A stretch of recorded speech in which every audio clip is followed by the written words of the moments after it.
coffee's not ready. Anyway, it's time to do puzzles before work. So let's see what we can do about this one. I've been doing at least an hour every day of some kind of puzzles. And we'll see if this works better than last time I tried it.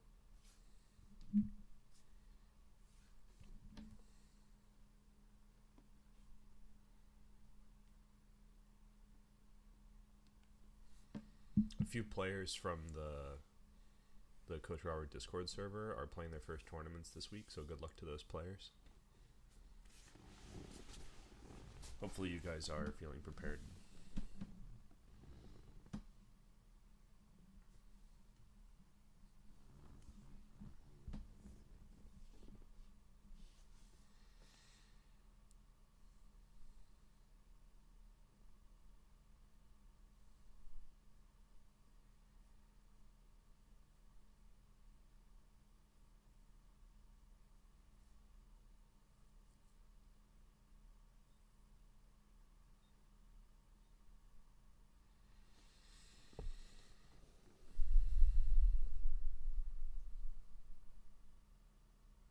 So we're down 2 minor pieces.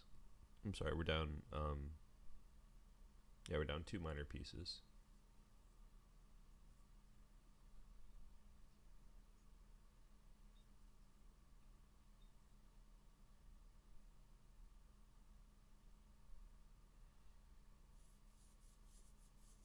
But our pawns on G3 and F4 are pretty good. I was thinking about trading queens with queen takes d2, probably bishop takes d2.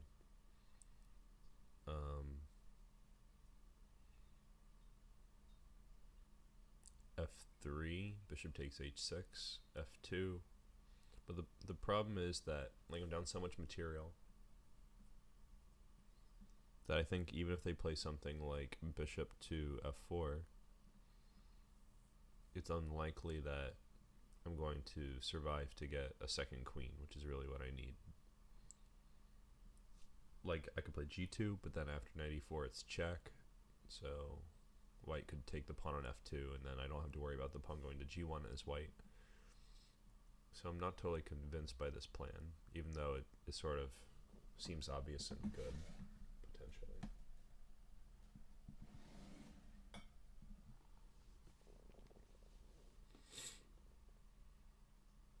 So other measures might be needed here.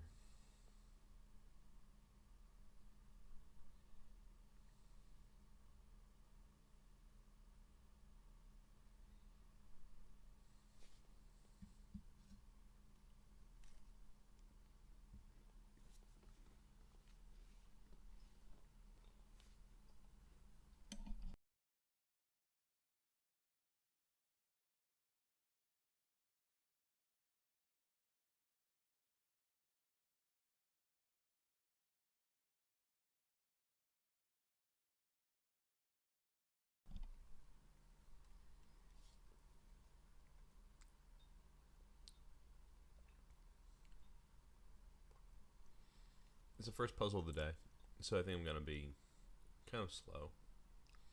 In fact, maybe I should even think about doing the puzzle of the day as a warm-up. Usually the puzzle of the day is like not that crazy hard. Can you guys see it? Yes. Yeah, like this one's actually maybe too easy to be a real warm-up. Anyway, back to this one. You're right, Tommy. I am always slow. Pretty slow generally.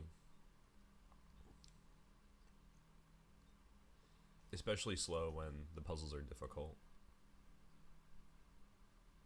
I'm not very much of a blitz player, really. Maybe if I had more time to play, but generally I have about enough time to play like one chess game a week, like online. So it's not probably understandable that I'm slow in that case. So I was thinking about queen f3 and queen h5 type stuff. Queen h5 makes a lot more sense to me now that I'm looking at it, because they have to block with the queen, and then I can play f3. And that is getting the ball rolling.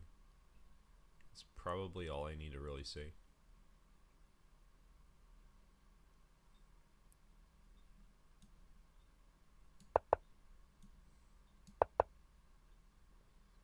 And here I was planning to do something like f2, but my queen's hanging, so I should probably take the queen and then play like g2. So this is a moment for thinking a little bit, not too much. So this would eliminate lots of problems. And then g2 threatens to promote, but then they have bishop e3.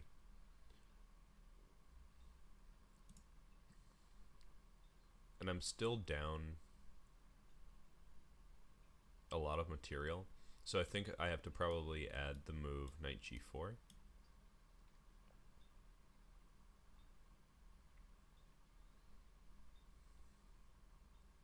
The idea is to control the square e3 so the bishop can't prevent g2, g1 queen, at least not without loss of limb.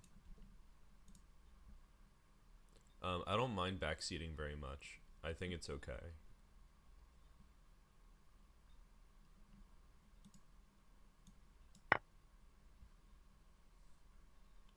But I hope you'll be okay if I don't always make a move if you do the backseating. I prefer to like be fully convinced myself of my answer, so that it's still valuable for me. But I also don't mind you sharing your opinion. Otherwise, it's kind of like not a very interactive experience. So I think double check is good because our king's in the open. We're probably losing a lot of material if we don't start an attack. So knight f4 stands out as the first thing I want to look at. I could look at knight c1, but I think allowing king d1 is probably helping them somewhat. Like if they can bring their king to c2, I might find it difficult in the future to not only remove my knight, but also to even get at their king. So knight f4 is my first thought.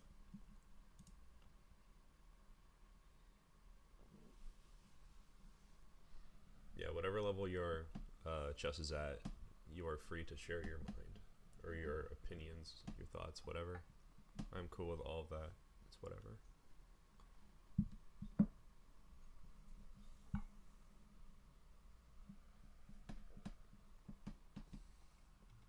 I also like to see what kinds of moves people suggest when, you know, maybe there are things that people recommend that I don't even think about, for better or worse. The coffee is more or less ready. This drink cannot really be tactical coffee inbound if the coffee's not inbound. Knight takes c1 does win a piece, but it's not sufficient. That's the problem. That's why I'm looking for mate. Like knight c1, king d1, what's your follow-up, you know? I mean, the knight's coming back, sure, but then there's like rook takes c8 or maybe rook f6. It looks really bad with the king out like this. A sample might be like rook f6 check, d6, queen e8 check. You still can't use these two pieces ever. Okay, so knight f4. If I play like king e1, it's pretty obvious queen e2 is mate. Same thing for, well, I guess that's the only move where you get mated in one. So I'm wondering about king d1. My first thought was either queen e2 or queen f1. I'm not sure yet which one I prefer. But, you know, the king has to go on c2 in both cases. And then I have queen d3 either way. King back to d1.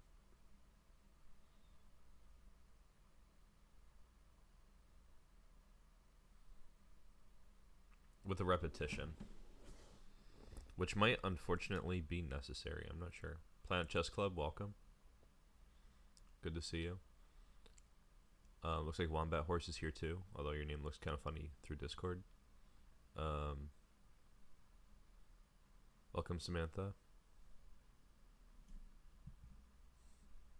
Yeah, endgame and advanced pawn puzzles are kind of a bit much sometimes. This one I wouldn't say is endgame though. This looks like we're in the middle of being under attack and maybe dealing the same. Yeah, maybe attacking e4 is better, Planet Chess Club. That's right. Like, an idea might be queen e2, king c2, queen takes e4 check, d3, queen takes d3, king b3, and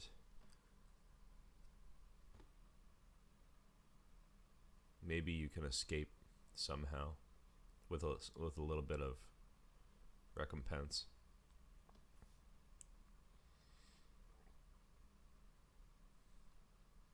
I might be able to confidently say knight f4 because I think it kind of has to be a discover check, right? Actually, no, it doesn't. I have queen e4 right away. In fact, like, what am I even worrying about knight f4 for if I have this? I'm actually more interested in queen e4 now that I notice it. Definitely, it's a morning time thing to miss. Yeah, if we could get in d6, you know, if we could play 2 moves, like it's a Millionaire Open Blitz tournament, then we would definitely be rolling in the cash. I think we have to look at the queen e4 first. It's just way better than knight f4 and knight c1. So if king f1, then queen e1. This is what makes me feel really good about this. King d1, queen e1, king c2. This is maybe actually a reason for there to be other options. So queen e4, king d1.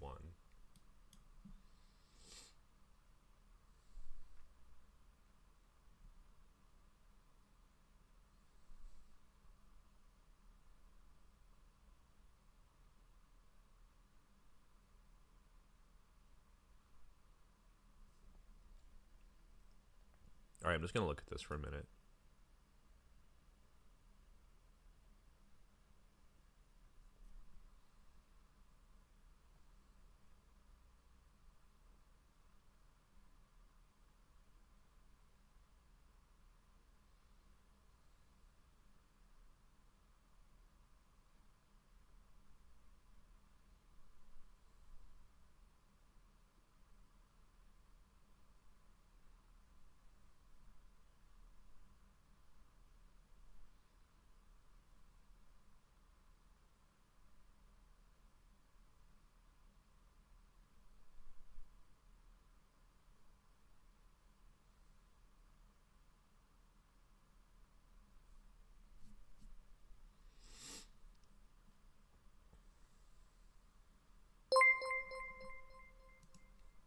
Thanks for the follow, Falk Beer. Oh, what happened at Millionaire? When I played Millionaire Open in 2015, I played the Blitz tournament, which I usually don't do. And oh, thanks for the raid, Will Wolf. Thank you very much. So yeah, when I was playing Millionaire Open in 2015, I played the Blitz tournament, and in multiple games that I had, they played as fast as they could, getting to like a pawn end game or something like that, and they'd play like h7 to h5, and then h5 to h3, and then h3 to h1 queen. Like, they just try to promote their pawn by just making double moves and hoping that you don't understand. All right, thanks for the follow, just joining Twitch. Yeah, so like each time I said, hey, you played an illegal move, and they said, okay, you got me, and then resigned. So it was very, very strange. I didn't play any real life Blitz tournaments for a minute there because I was like, this is so weird. I think that was my first Blitz tournament too, if I remember correctly. It might have been.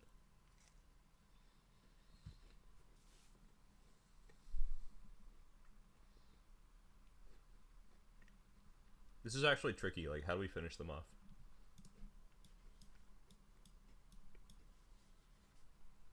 These are the only options as far as I can tell.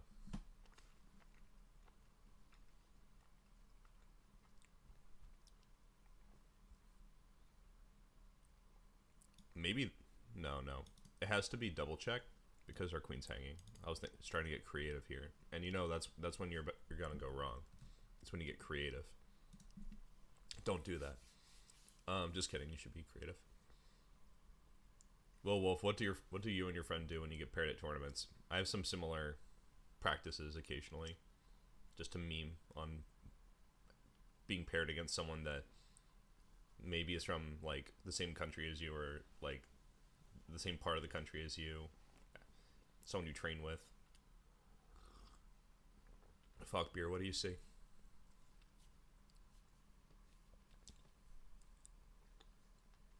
Winning the rook on f8, that would probably be a pretty good condition.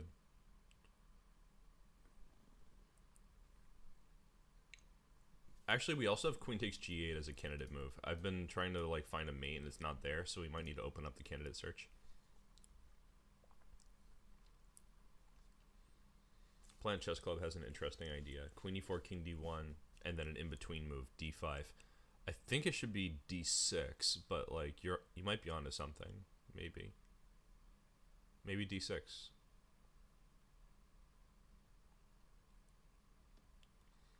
Just joining Twitch. This one is black to play, so taking the bishop on c8. Actually, that might even help us if we could play rook takes c8 and deflect their rook. But unfortunately, it's on our side.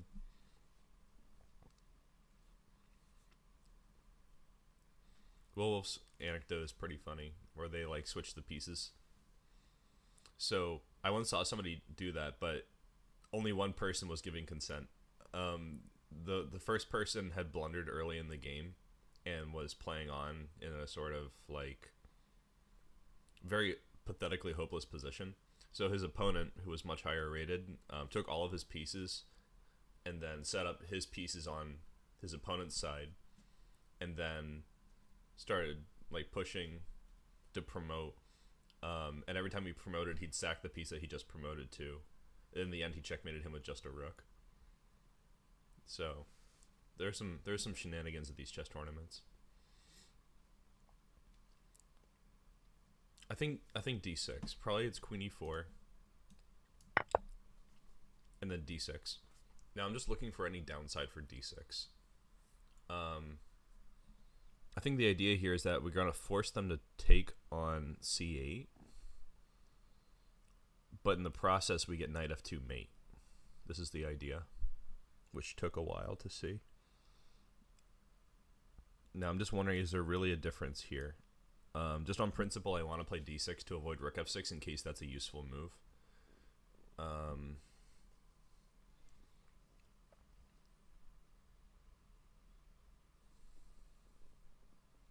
Could they protect g4? Just say like, I don't care, just say no. Like what if they play what if they play like h3? Are we still winning? Probably, honestly. Perhaps it's something like queen e1, king c2, queen c1, king d3, bishop f5 check. They can't take with a rook because of rook takes g8.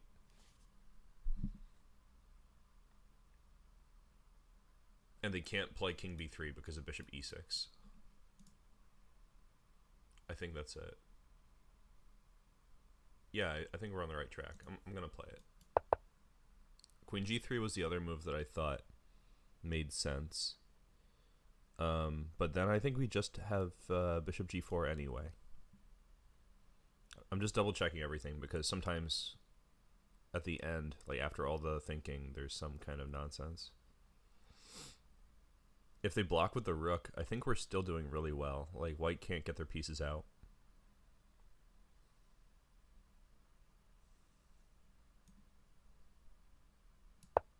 Alright, and that was it. Good job, squad. I haven't done random problems in a while, so that's probably why some of these are a little bit soft. Thanks for following, Mr. Food Lover. Good to know that you love food, because if you didn't like food, you'd probably be in a lot of trouble.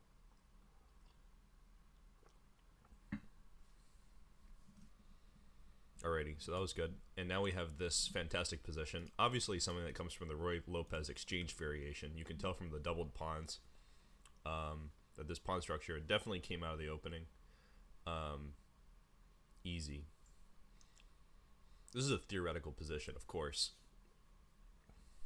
Just kidding, I have no idea. But promotion's the name of the game because we have literally nothing else to do. Can't even move your king. We have 2 legal moves. Getting this wrong on the first move would be pretty sad. You know, you have a 50% shot. The plus 600 option. What is this, Jeopardy?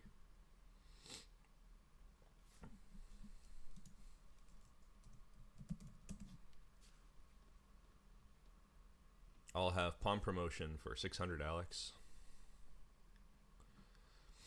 So let's just start with G7 because I have no reason. I have 2 legal moves. So G7, if they play King E8, we promote to a queen with mate. So that's obviously not happening. So G7, King G8.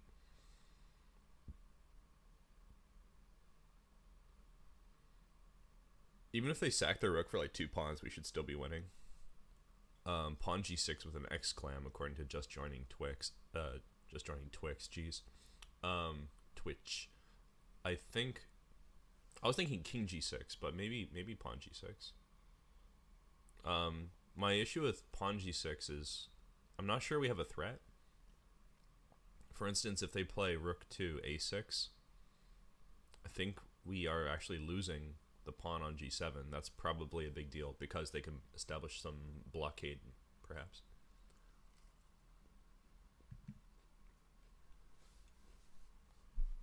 So maybe it's G7, King G8, King G6.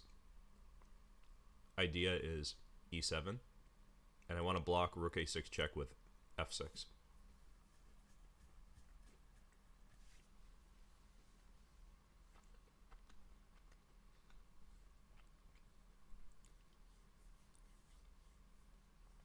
Light chess has an option where you put the puzzles on 600 points stronger than whatever I have. Do they even make puzzles that are like 3,200?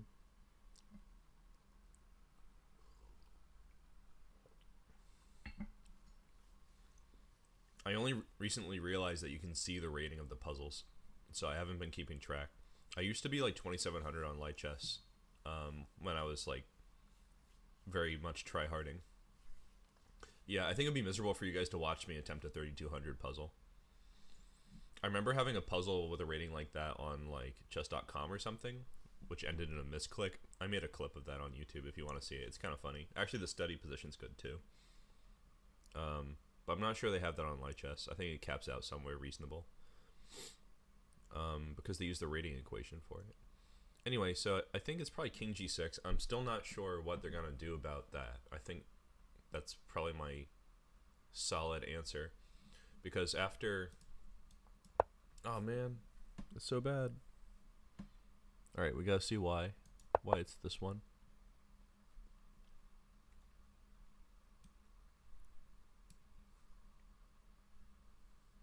Maybe I'm just going here and promoting like normal.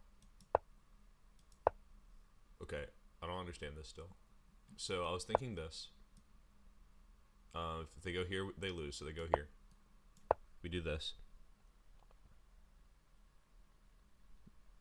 If they go here, we go here. Threatening mate. Oh, there's a stalemate. It's a stalemate.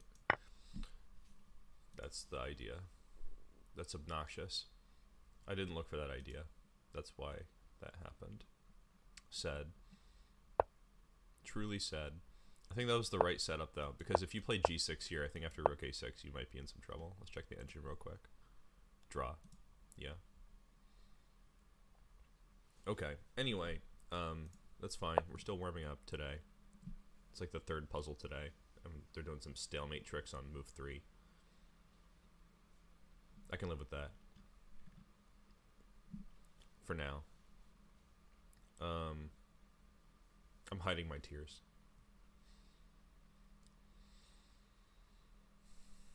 Why do we keep getting these positions where it's like totally irrational, like just both kings are out? Is this just like 90% of positions on light chess? Just people throwing their pieces at each other?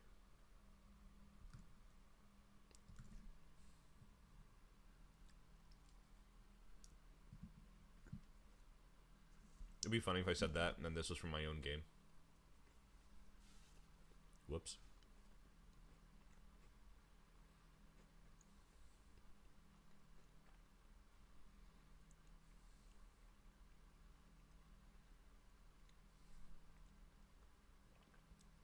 Rook F2 do be threatening something. But we're down 2 minor pieces, so I'm a little suspicious.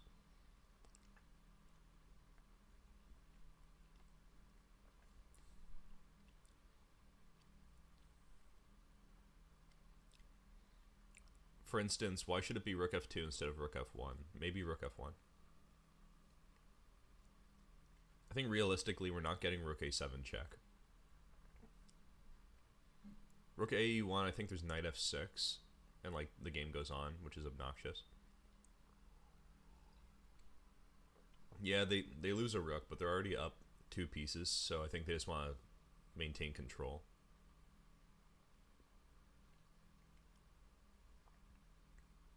I hate that when the game goes on. Dang it. Well, maybe not. I'm still kind of searching for an idea. Like, I just don't know what's going on. Yeah, queen takes h8. Could be. I mean, it's more promising than other things I'm looking at right now. I just don't want to dive into the weeds if I don't understand like what the deal is. For instance, what about Rook A5? Just like a direct attack on the king. Rook F1 looks good. Rook F2 looks good. Rook A5 looks good. Even Rook E7 doesn't look ridiculous, but I think they'll play Queen D7. Like, they can give up a piece in various ways, and that's what concerns me. Like, I'll miss some way that they can give up a piece, and then like Engine says that the evaluation's fine. So, looking for a knockout blow would be pretty. It'd be good if there's a knockout blow. For example, something super simple like Rook A5, Rook B5, Queen takes D5, Bishop takes D5. No, I'm sorry, they would have to play Rook takes D5, and then like Rook takes E4. Something where it's just like clean piece, no counterplay. That might be good, but that was just like a pipe dream line. I don't think that's clear. So we're trying to differentiate among great ideas. Yeah, like Rook F1, Rook F2, Rook A5. I'm not even sure which one is like the easiest to refute. Let's look at Rook F1 because, you know.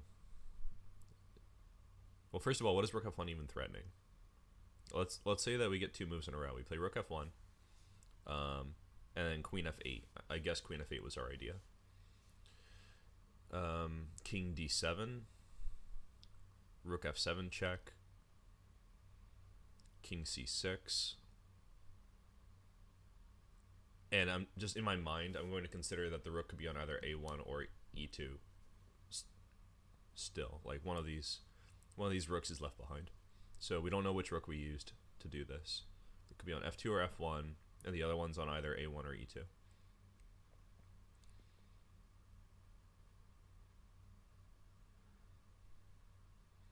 Planet Chess Club actually wants Rook F1 to F8.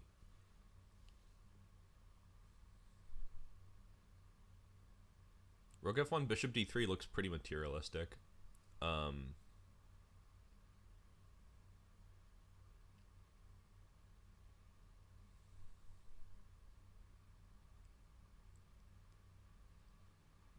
It's clear that black has lots of options against Rook F1, because even if I get an extra move, it's not that clear what's happening.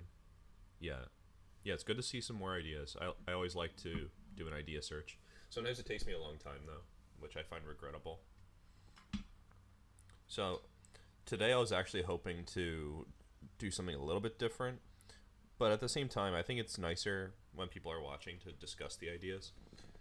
But for myself, when I do more training after this, which is usually what I do, I will probably be just calculating brute force, like the first line that I see. I'm going to see how that goes for a little while. So that's something that's on my radar, like training-wise. Not spending so much time on the move search. Alright, so let's say something more forcing, something more obvious, like rook a e1, because we said knight f6, queen takes h8, and a little bit of hand waving on my part, saying like, oh, they can sack a piece, but they're also still under some pressure, right? Wait, what am I supposed to do? Just brute force calculate the first thing I see?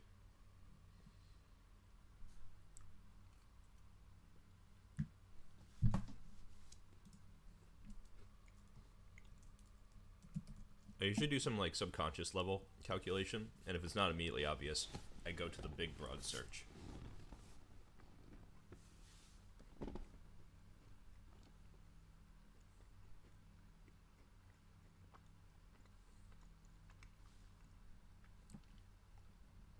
Just joining Twitch is suggesting rook f2, because after king d7 there's rook a7, but the rook is still guarding a7, right?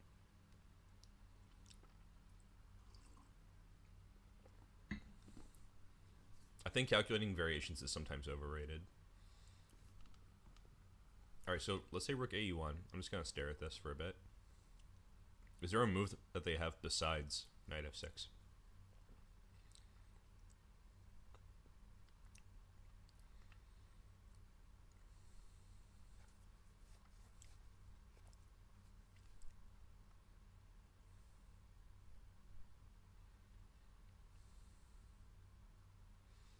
Yeah, I see your variation, Falkbeer. That would make sense if they want to play queen d8. One issue I have with rook f2 is that it lets pressure off of e4 and e5, which to me seems like more immediate and important than the possibility of rook a6.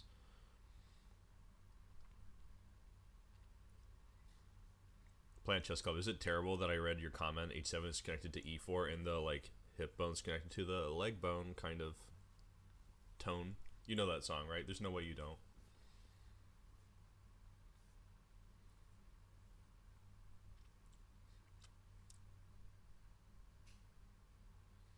You know, if we're playing rook, if we're playing I read your meaning.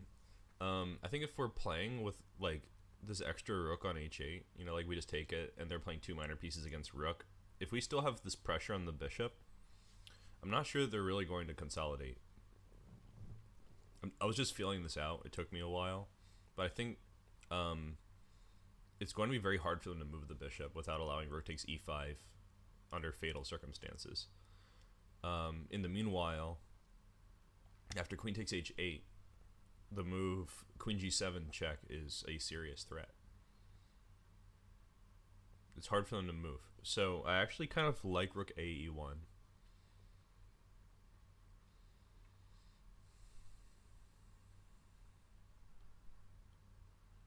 Is there something missing? Like, is it just like a one move thing? Like we play it because it's a good move? Or is there some subtlety here?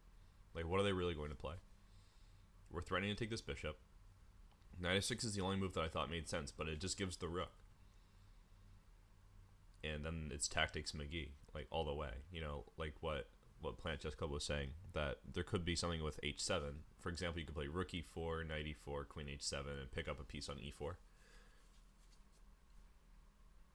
And now you're cooking with rice or something. So I'm fairly convinced. I think maybe a cursory search of like the most forcing things in the world might be good. This position doesn't have a lot of them.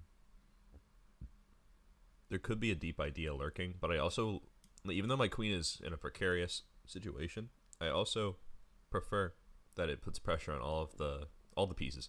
Actually, it attacks every single piece on the board. Like, why would I want to move it so badly? Alright, Sam, maybe I could see you around then. Let's see. I'm not sure, though, because it's like right in the middle of the semester for me. If you swang on down to New Orleans area, maybe I could post you up. Alrighty. I'm gonna try this. It was wrong. Go figure. Thank you, Planet Chess Club. I'm so glad that you subscribed. I think it's great to get the support. It's like, we're the community. We're all together. Alrighty, so hello Inner Circle, welcome. So that didn't work. We also thought about this one, and they're all wrong. Go figure. Rook a5 was a move that I considered. Apparently, this is the move. That's annoying. I was initially unconvinced. But also taking the queen is not the move. Oh yeah, this is what I have. Alright, so hard puzzle. I actually saw the idea, but I couldn't differentiate it from rook e1. So let's see. If I play this, I thought knight f6 was the only move that makes sense. But they want to just give the piece, it looks like.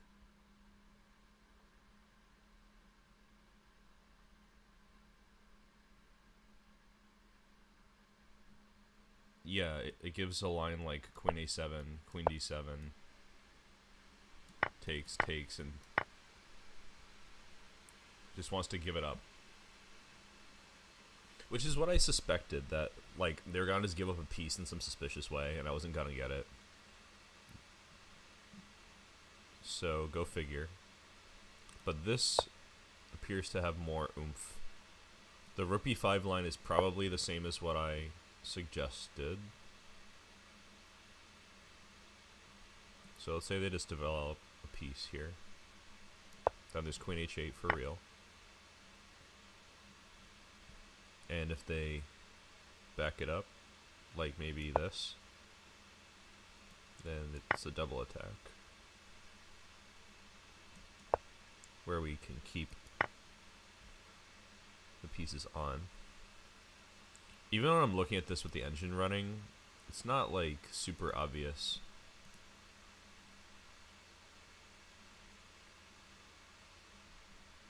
I guess it's just nice to have the rook still on the board, because in the other line, it ends up like, well, the rooks are still on the board, but like they're probably gonna have to trade at this point, like this.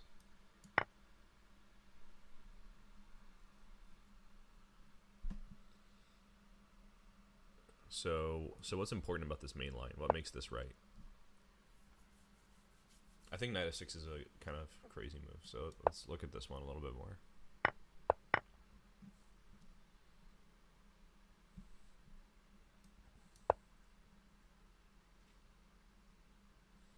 I guess the benefit is that black is never able to play a move where this knight is getting out.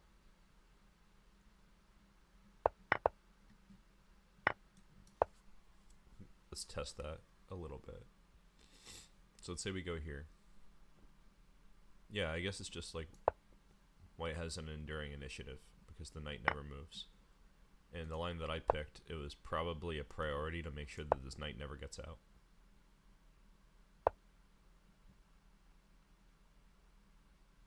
And what was the computer's main line here again? Rook d7. And a move like...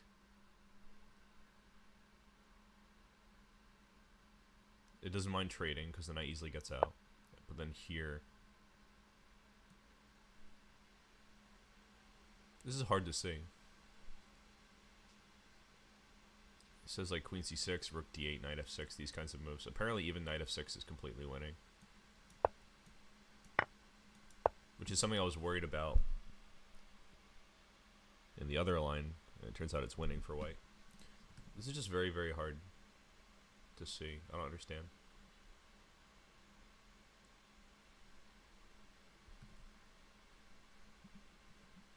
Yeah.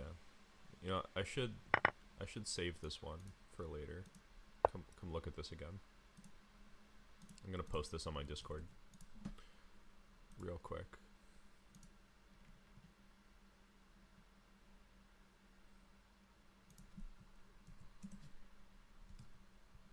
Okay, we keep going.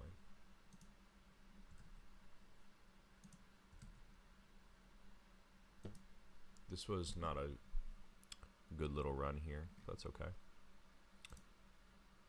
They're initially a bit soft. Hello, Shy. Welcome.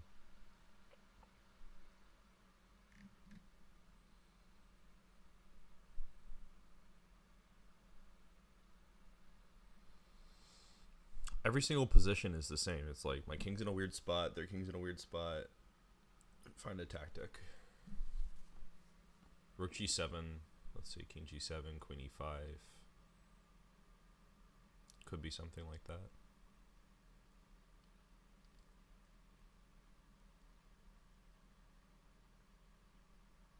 Could also be bishop f7 stuff.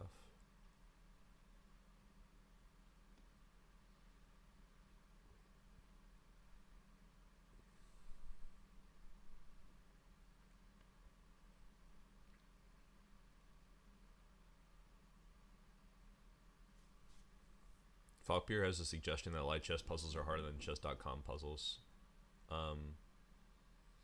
At least at this part of the rating curve. Yeah, I think that light chess ratings don't really mean anything at the bottom end, but at a certain point it becomes like that exponential decay that you usually want in a rating metric.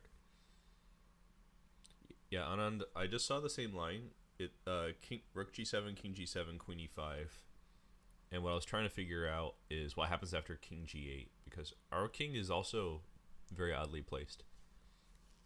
You know, we take the bishop on e4, and what we have is an exchange sacrifice.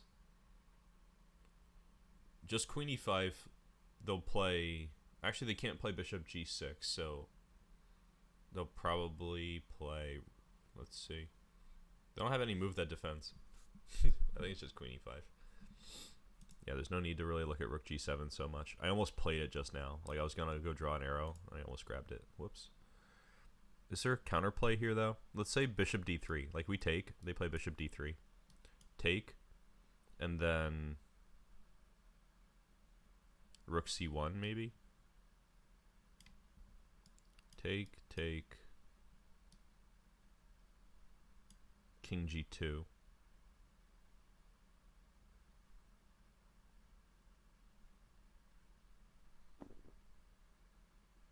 Alright, so going a little bit slower. We want to do this. That's a double attack. We're attacking one of these, one of these. Looks good. So they could throw this check. We should probably take it. They can throw this check. And we can't block it, so we should take. They'll take. And we have either king e2 or king g2.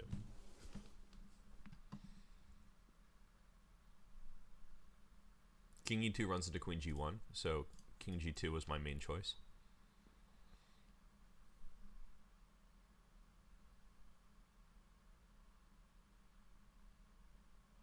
It's probably fine. You know, I think this is okay. I was just worried a little bit there. Shlok, that's a lot of consonants. I don't know what you're talking about on YouTube. Yeah, I think it's... You could also maybe play king g2 after. Yeah, that's true. I don't see why not trade and then walk, though. We're probably okay. So let's say it's this. They throw this check. We take it. Alright, this line I didn't think was that big of a deal. We play legal moves here, right? Like, king g2 looked pretty normal. But is there a repetition of some kind, maybe? Like we go here, here.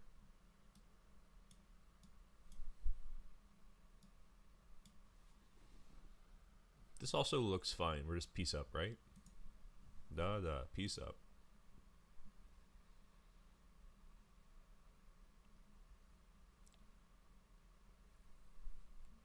Actually, in that position on king e2, rook e8, their rook is already gone from the back rank, so I think they're done.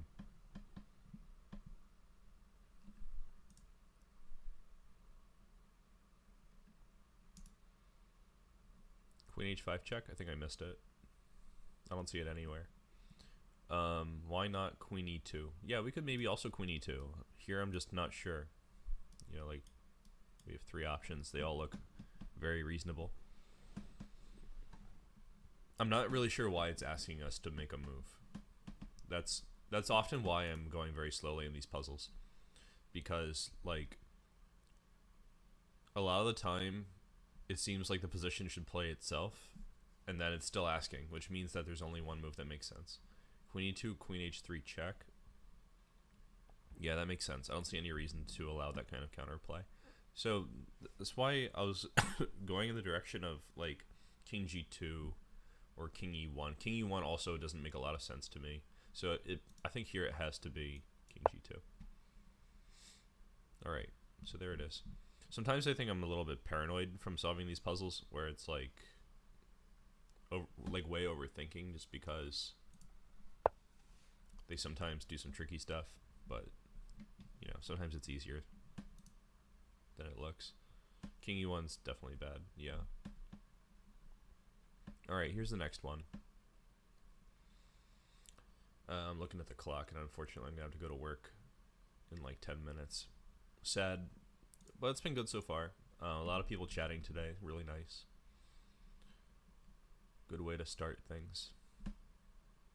Anyway, so we're still looking at this puzzle. What do we have? The plus 15 rally from the last one ensures that we get a good position here, I think. Again, it's a situation with kings. A kingly scenario. Maybe I'll start with my 3 questions that I always bully people about. Like, what are the weaknesses? Like, this knight looks weak. This pawn looks weak. This pawn looks weak. H3 looks weak. Their king is weak. It's a big weak situation here. Chess weak. Yeah, rook f3 also snagged my attention. I wonder if they're going to try to throw the knight on e5 to obfuscate their problems. Queen c7 also looks nice. I think we have just the luxury of choice. I'm getting tripped up in situations where we have too many good looking moves. Queen f7 threatening rook f2 is super enticing. They don't even have knight e5. Like, we just take it and play rook f2. Oh wait, no, we can't. The bishop is pinned. It's a pin. We can't do that. Rude of my brain to tell me that I could move my bishop when it's illegal. So queen c7 doesn't work because of knight e5 for sure. So queen f7 is our main candidate for attacking f2.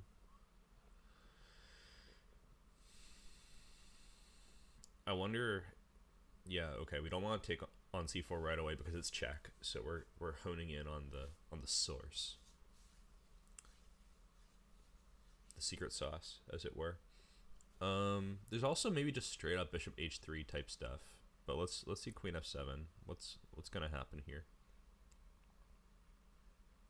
It's worth mentioning that they have 2 rooks and we do not. So I'm also thinking, is it worth it? I think it is, because if they want to protect f2, they have to do it with either rook a2 or rook f1. Those are both on light squares. So if we're double attacking and they have to do a normal kind of defense, I guess they have rook g2. But you know, if they have to defend normally, bishop c4 wins the piece and then it wins the exchange. So that's pretty good.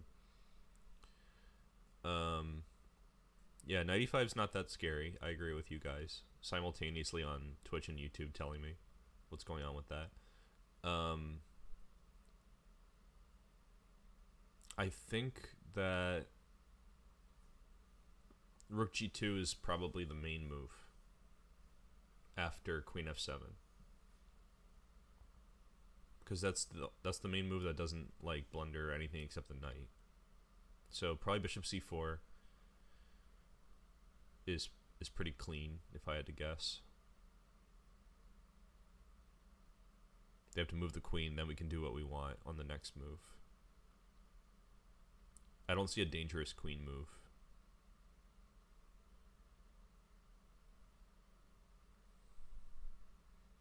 Planet Chess Club is suggesting queen f5. That's also a good looking move. Like maybe it's queen f7, rook g2, queen f5, and they do something magical.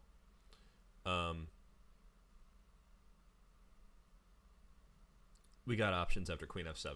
So looks like we have really good things. So is there anything wrong with queen f7? We still have other enticing moves that we could look at, but this one seems perfectly good. Anand's suggestion is fire. He says queen f7, rook g2, bishop takes h3. Say, I don't even want your free knight. I don't need your blood diamonds. Alright, so I'm going to start with this. Rook g2 it is. So now we're wondering, should it be like rook f3, bishop c4, or bishop h3? My issue with bishop h3 is it's not really forcing. I think they don't have to take it. The idea is queen h5, which wins the game with king g3, queen h4 mate.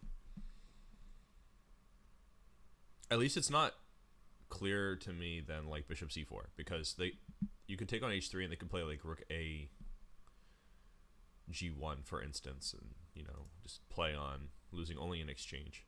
Queen f5 is also there. I forgot to put the arrow.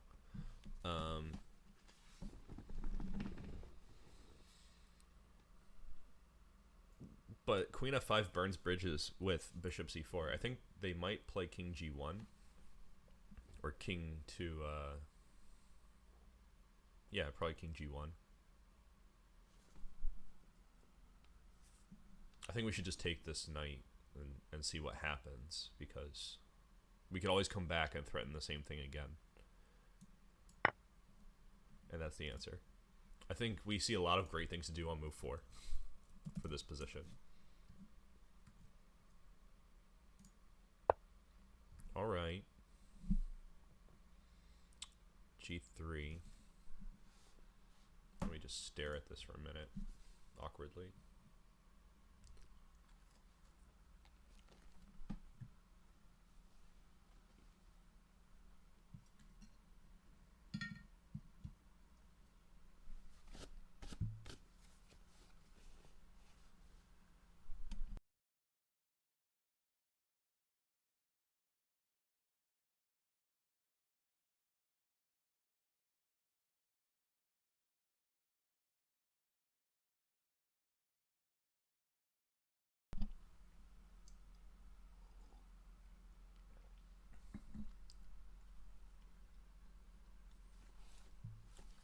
Yeah, bishop h3 threatens back rank mate. Rook g5, rook d1, rook e1, rook takes e1. Looks good. Is there anything suspicious that they could play? I mean, we are just taking the rook, right? But what if they play rook c1? Oh, we can just take that. They can't even defend the back rank.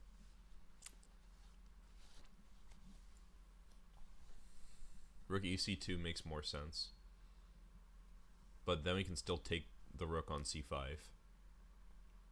Because they take and we play rook d1. Oh, no, the queen's guarding d1 now. Okay, so...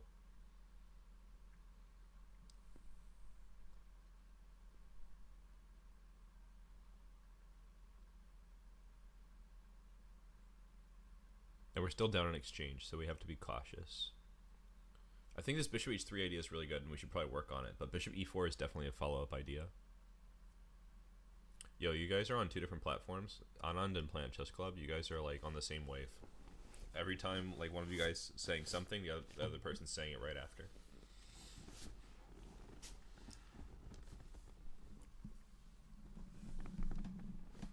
I'm not really seeing anything after rook ec2.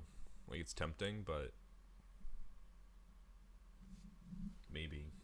All right, let me just look a little bit more. Try to put it in the box. Forever.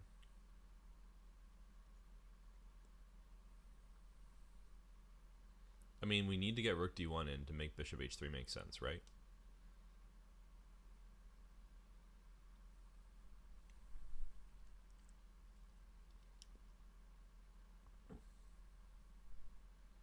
That might be true, Anand. I'm really not sure. Planet Chess Club, Anand on YouTube is asking what if you're a high rated player. What would you say?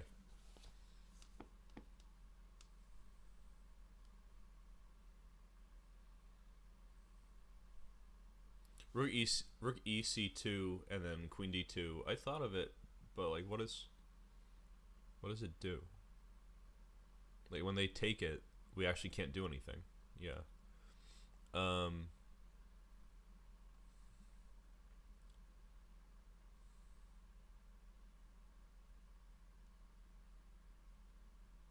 I think Anand is on the right track. And I've been steadily thinking in that direction too, that we can recover our lost exchange with bishop takes e4.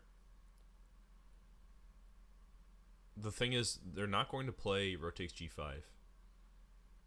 I don't think. Bishop takes e4, they'll probably play queen takes e4. You can throw rook d1 check. I'm playing king g2. It's all good. And after queen takes c5. Actually, no, just a piece up. So actually, after bishop takes e4, rook takes g5, bishop takes f3 should be winning, right? What could go wrong here? Because bishop h3 also looked super good, and then wasn't. So bishop e4. Could they do something here? I don't know. I feel pretty good about snatching this bishop. You snatch it. Yeah, give me that bishop. And that rook. Thank you.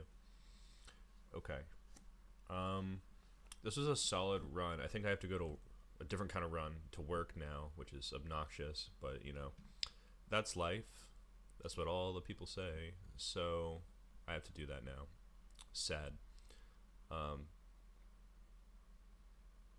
Thank you for tuning in, everyone, and I look forward to seeing you next time. I will probably be doing something similar but different tomorrow and Sunday. You can see my schedule on Twitch because I am going to try to follow a schedule now, believe it or not.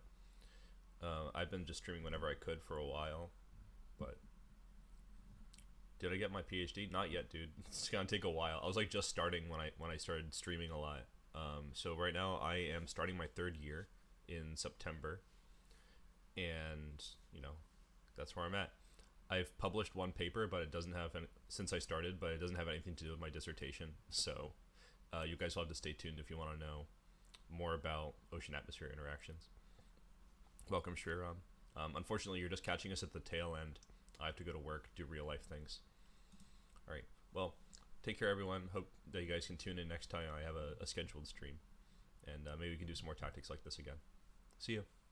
Good luck with your chess.